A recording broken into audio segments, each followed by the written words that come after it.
Welcome to the cooktop installation. The first thing we want to do, like all our other installs, is get a good set of before photos. We want a good clear photo of the top of the cooktop, the countertop surrounding areas, the cabinets, and inside the cabinet where our electrical connection is as well. Once we get all our before photos, then we can lay out our mats.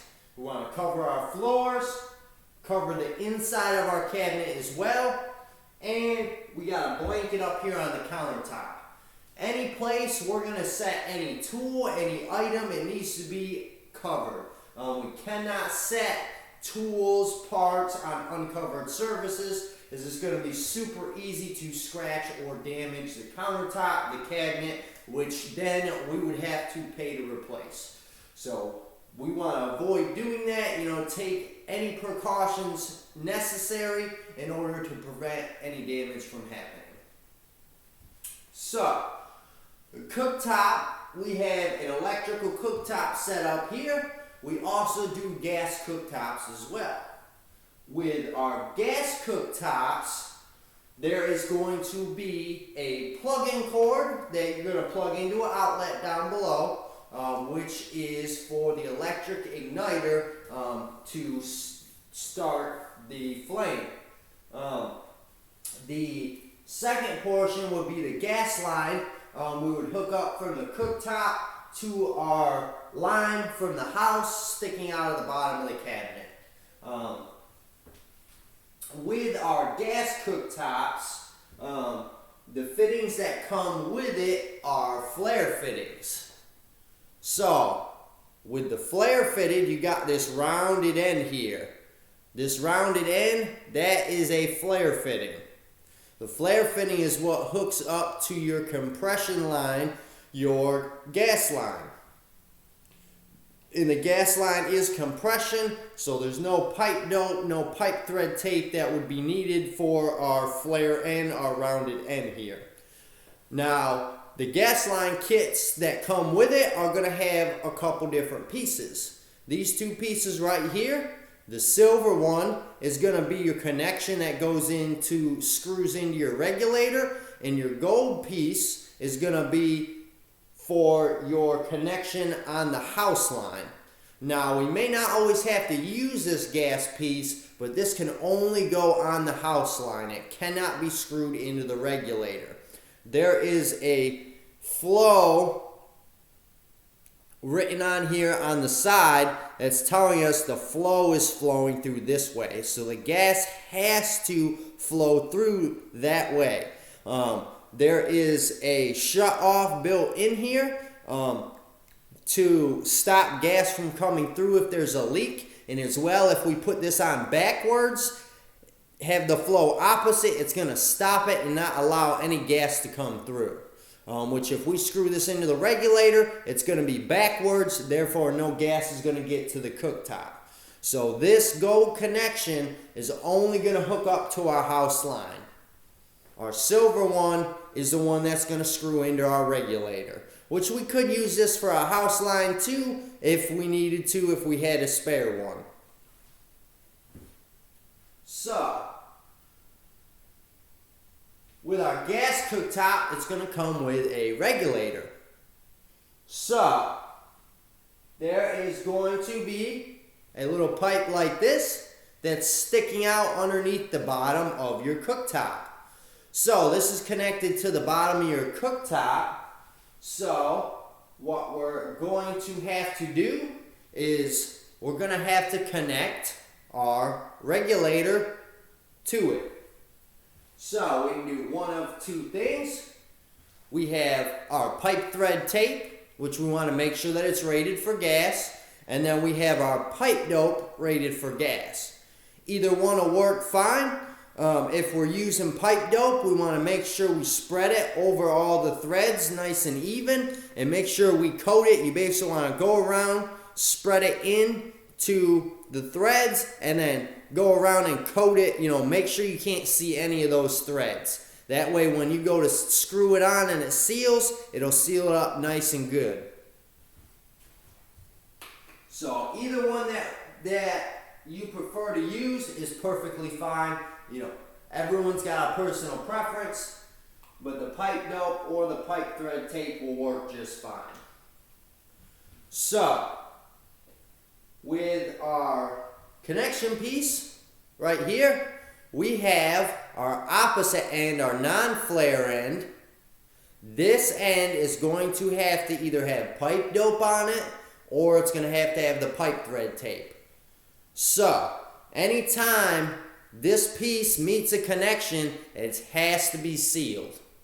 So, what we'd have to do is we would have to thread this side. Same thing with our piece, connection piece, going on the bottom of the cooktop. So, what we can do, if we want to use our pipe thread tape, we want to wrap it around, get it started.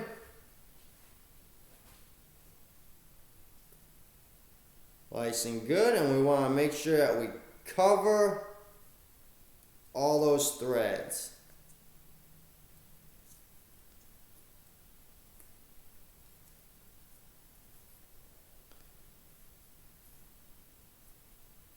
There we go.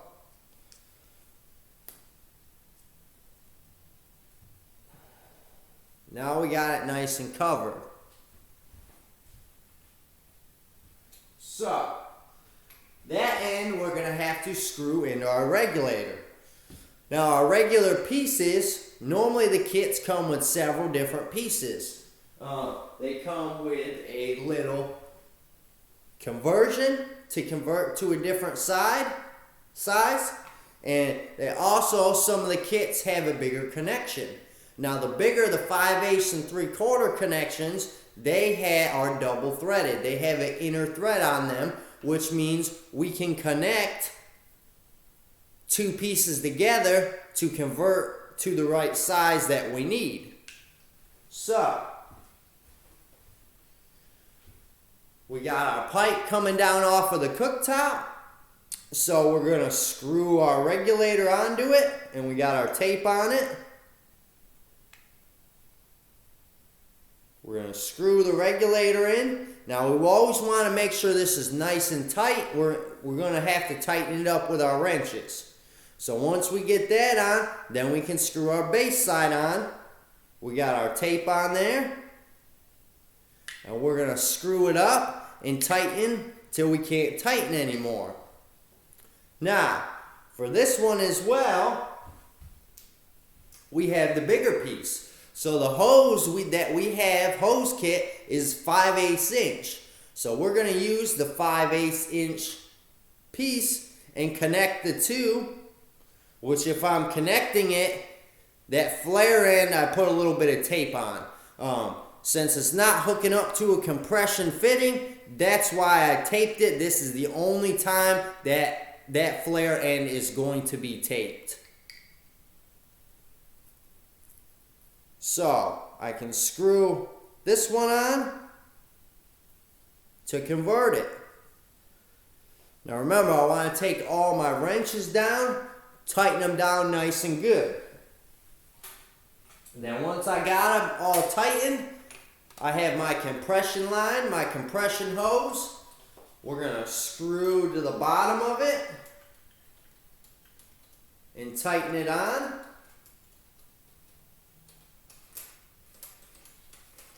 Now when this one tightens, it's not going to tighten all the way around. It's not going to tighten all the way around like your normal pieces. The gas line, it's only going to turn maybe 1/4 to 1/2 turn after it's hand tightened as far as you can get it. So when you go to turn with your wrench, it's going to go to 1/4 to 1/2 turn, and that's going to be tight all the way. It won't continue to keep spinning around like your normal fittings. So once we got this on tight and attached, then we could attach to our house line. So once we get our gas line on, our cooktop plugged in, we want to turn our gas on, which with gas cooktops, there has to be a shutoff valve down there per code. So if there's not a shutoff valve down there, we would have to turn it off, turn the gas off, and install a new shutoff valve. Per code, there's got to be a shutoff valve down there. So if we need to, we can add one.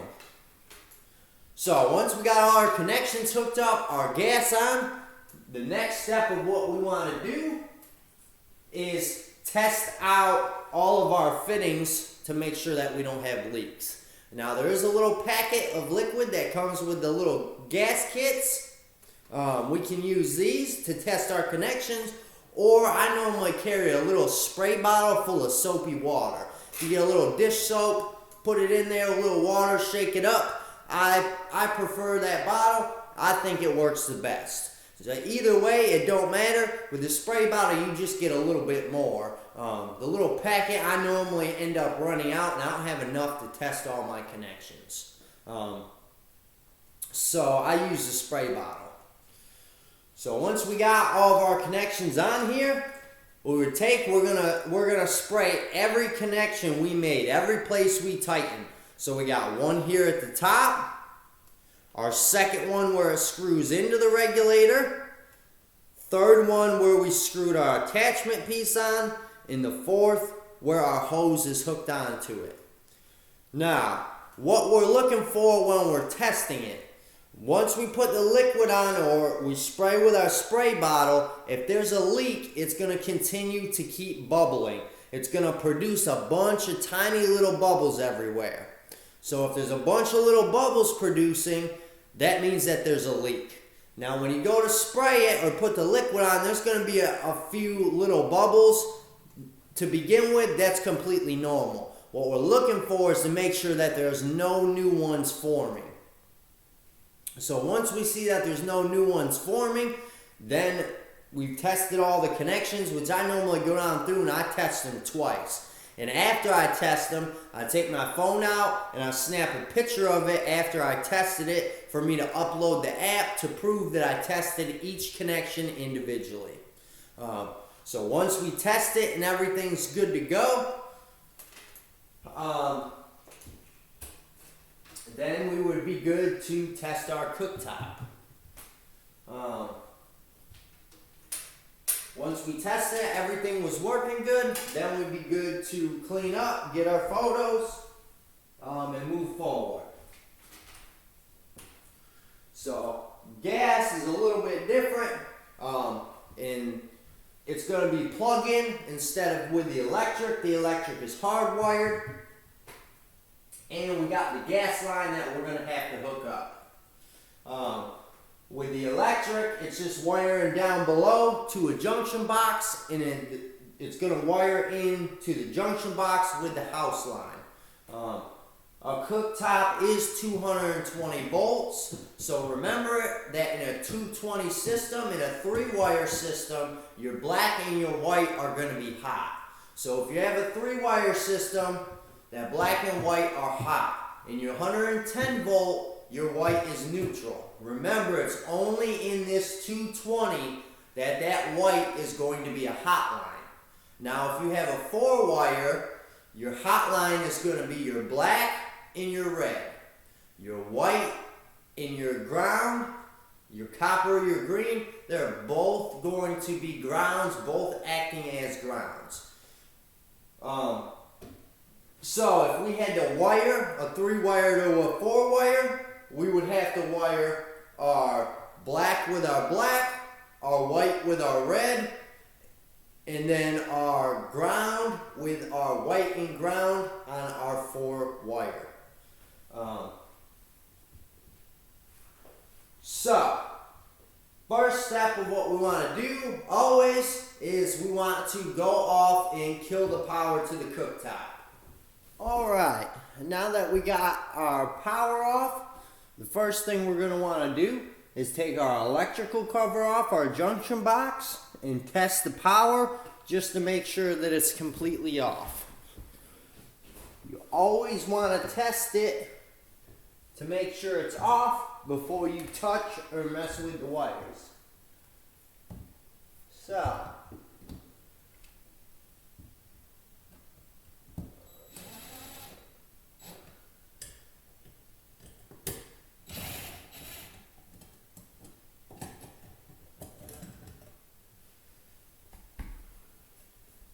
we have our cover off.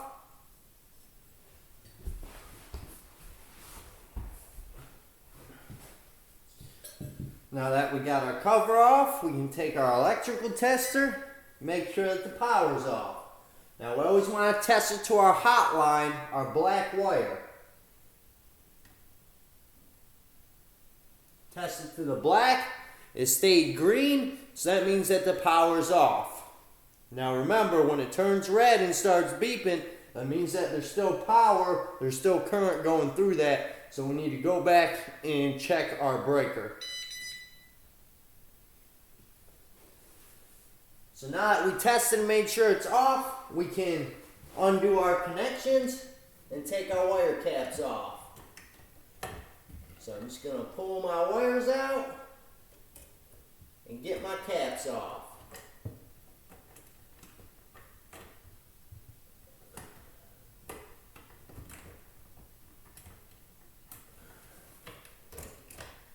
Now I got my caps off. I can spread out my wires, make sure that they're disconnected from each other, and then I can take off my electrical clamp. Gonna slide off our little nut.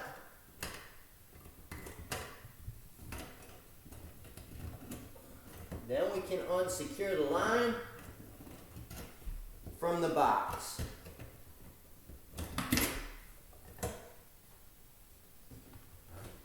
So, now we got the line unsecured from the box. The next step is, depending if it's mounted, we're going to have to unmount it. Now the mounting clips are going to be up underneath here. They make several different kinds. It can either be inserted into the side of the cooktop, and there's a screw that's going up, pushing up against the bottom of the countertop, securing it in. Some of them have a little thin aluminum strip with a bunch of holes in it that screws into the bottom of the cooktop and then screws into the side of the cabinets to hold it in place. And they also make some that are actual brackets that screw in, look like little 90-degree angles, screw into the sides of the cabinet. The cooktop sits on it, and then you also screw up and secure into the cooktop as well. Well, we may not always need one, or there may not always be some.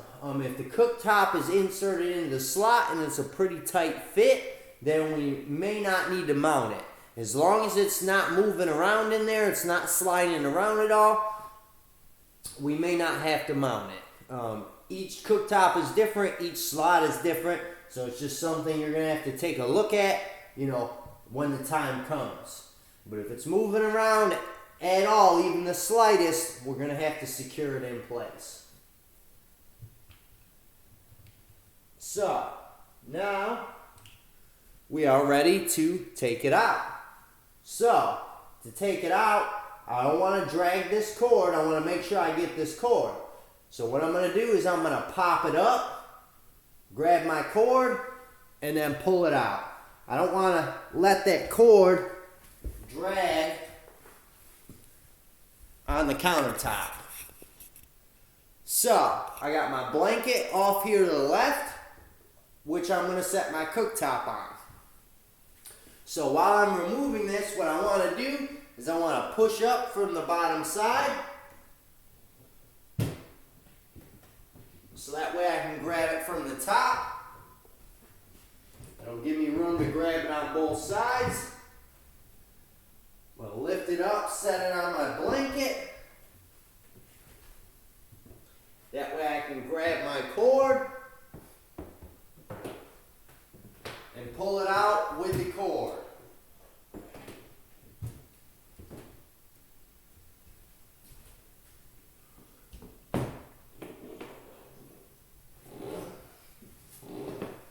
We set it on our blanket so we didn't set it on the countertop, and we want to make sure that we grab that cord and bring it out with it. We don't want to drag that or scrape that along the countertop as we're going. Now we are ready to insert our new cooktop. So, when we're going to install our new cooktop, we're going to do it in the reverse order. We're going to set the cooktop in there, secure it in place, then wire it up. Depending on the model, you know, the brackets to secure it may be a little bit different. In this case, this one is a tight fit, so we didn't have to secure it down. But each model is going to be a little bit different, and there is instructions that comes with each one to explain how to mount them if you don't exactly know how it mounts. But most of them are pretty simple. They're just either going to insert into the side, or it's going to screw into the bottom and then screw to the side of the cabinets. So,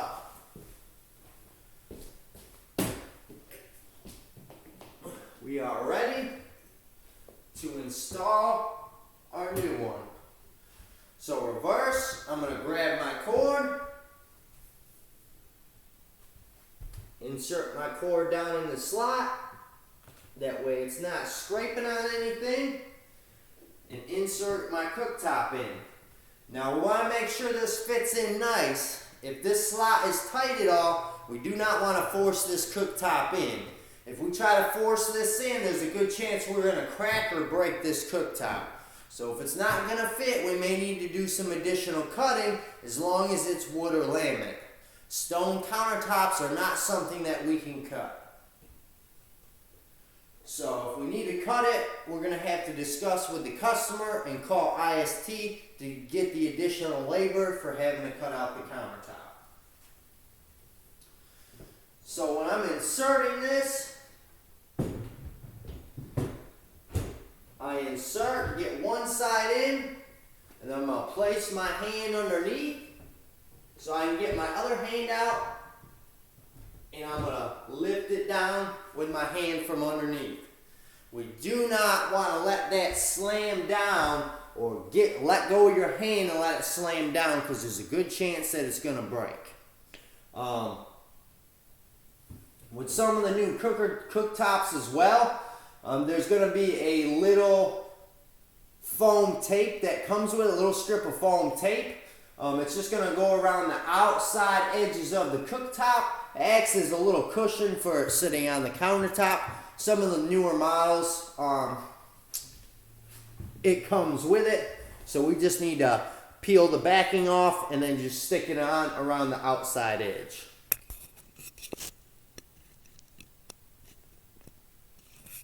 So, now we are ready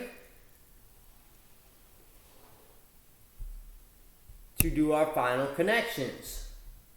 So, the first step of what we want to do is secure it in place if we need to, get our brackets on, and then we are good to put our connections on. So, with our connections, what we're going to need to do is first, we're going to have to secure our line to the junction box. Our line always has to be secured to that junction box. So, I'm going to want to put my wires through. That way I can get my nut on. We're using one of the, well, this is similar to the metal electrical clamp that we use. They also make plastic ones that just push in. I'm not really a big fan of those ones. They're more of a pain getting it out. But it doesn't matter. It's personal preference. So now I got it secured in there.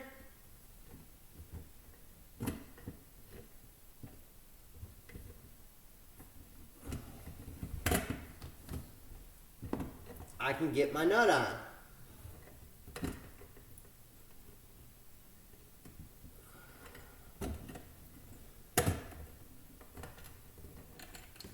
So my nut's just going to screw on.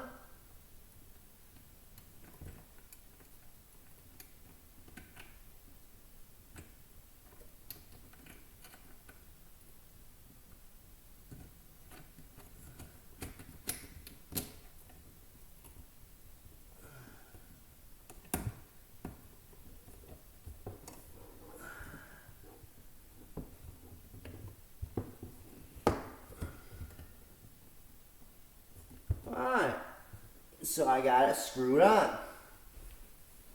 Now, depending on your line, we always want to make sure this line is up out of the way. This one's curled up nice against the back wall, but we don't want to just leave it laying in this cabinet. A lot of times people use that for storage space, so if we need to, we can secure our line to the side or back wall. So, now that we got it secured to the junction box, our next step is we're going to have to wire it. So, we got our black, red, and ground on this one. The wire on this cord is a little bit different. We got a red wire instead of a white wire. But our red and our black are going to be our hots. So, we have our black and our black that we're going to wire.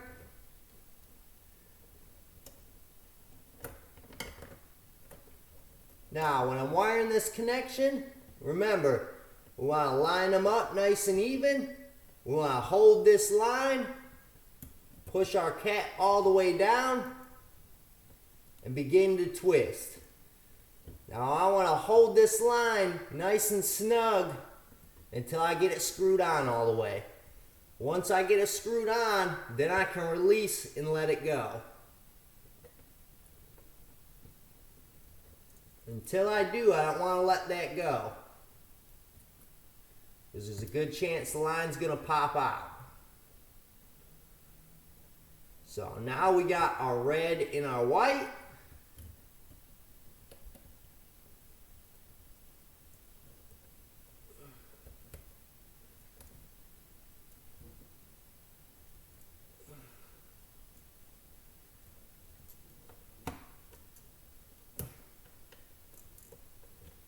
Alright, and then we got our ground.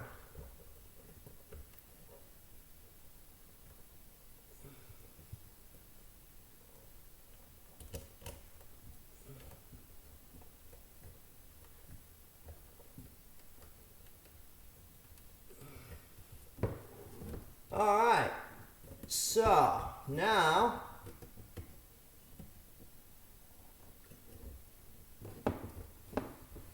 I want to carefully push this in the box so we can get our cover on. Now, when I'm doing this, I want to be careful not to push on the ends here. I don't want to push on my caps because there's a good chance my line's going to pop out. So I want to grab down farther and bend it in. I want all these to fit in the box inside so we don't have any issues putting our lid on. So I push down towards the bottom of the wire. So now that we got our wires in, we can get our box on.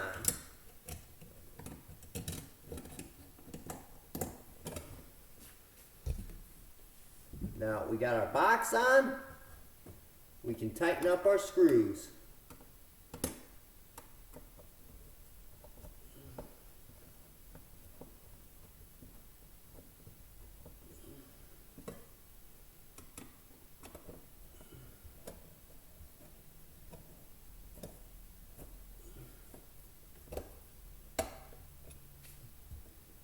All right.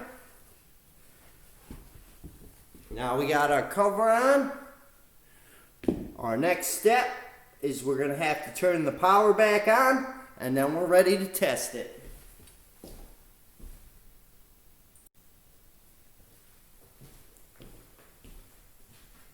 Alright, now we got our power on. It's time to test it out, make sure that all our connections are good. So what I'm going to want to do, I'm going to turn all my burners on to make sure that everything is working good. Now I always get a picture with my burners on as well.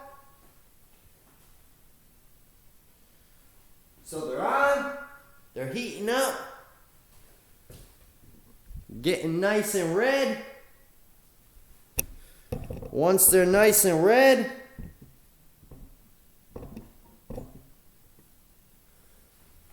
I'm good to snap my photo.